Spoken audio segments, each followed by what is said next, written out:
walaupun hidup di dalam perjanjian lama, Alkitab berkata, bisa bergaul karib dengan Tuhan. Sehingga Tuhan mengambil keputusan untuk mengangkat Henokh dan tidak lagi membiarkan Henokh kembali. Karena dia sudah ada di rumah Bapa. Sudah menikmati realitas surga sedemikian rupa. Jauh melebihi dari orang-orang lain. Sehingga Tuhan berkata, disinilah tempatmu. Disinilah rumahmu. Dan ini menjadi rumah Henokh yang sesungguhnya. Di surga yang mulia. Bapak Ibu, satu hal yang saya mau kasih tahu buat Bapak Ibu. Selama Henokh bergaul dengan Allah, Alkitab memberi penegasan. Henokh diberi satu pewahyuan dari Tuhan. Yaitu menubuatkan tentang kedatangan Tuhan yang kedua kali. Dan ini dicatat di dalam kitab Yudas. Mari Bapak Ibu kita akan membacanya. Surat Yudas pasal 1 ayat 14 dan 15. Firman Tuhan mengatakan, ayat 14. Juga tentang mereka, Henokh, keturunan ketujuh dari Adam, telah bernubuat. Katanya, sesungguhnya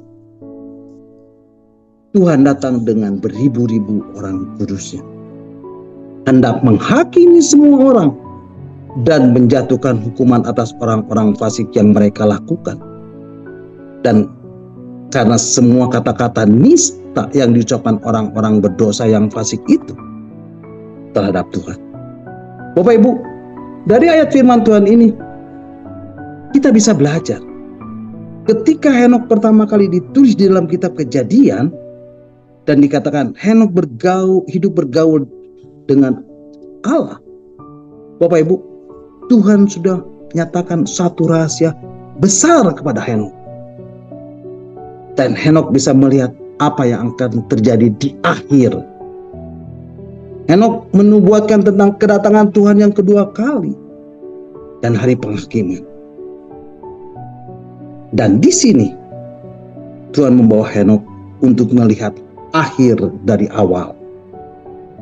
Dan Henokh diberitahu oleh Tuhan apa yang terjadi di awal dan di akhir. Dan itu adalah sesuatu yang sifatnya ilahi.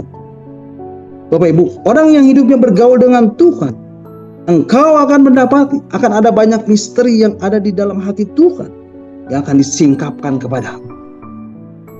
Bapak Ibu, malam hari ini saya mau tegaskan buat Bapak Ibu, buat saudara, buat teman-teman yang mendengarkan lewat YouTube, buat teman-teman yang mendengarkan lewat Facebook.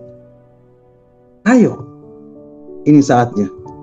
Walaupun Henokh hidup di dalam kehidupan sehari-hari dengan normal, seperti kebanyakan orang lain, dia juga punya keluarga, dia juga punya anak, bahkan punya banyak anak, punya begitu banyak anggota keluarga yang harus dia penuhi kebutuhannya. Tapi toh Henokh bisa hidup bergaul dengan Tuhan. Wow, luar biasa. Karenanya saya yakin inilah saja kita sebagai orang-orang percaya mulai menjalani sebuah perjalanan hidup yang berbeda. Di saat yang bersamaan kita menjalani kehidupan sehari-hari di atas muka bumi ini. Dan pada saat yang sama kita juga hidup dan berada di ruang Maha Kudusnya, juga di dalam ruang tahta. Amin.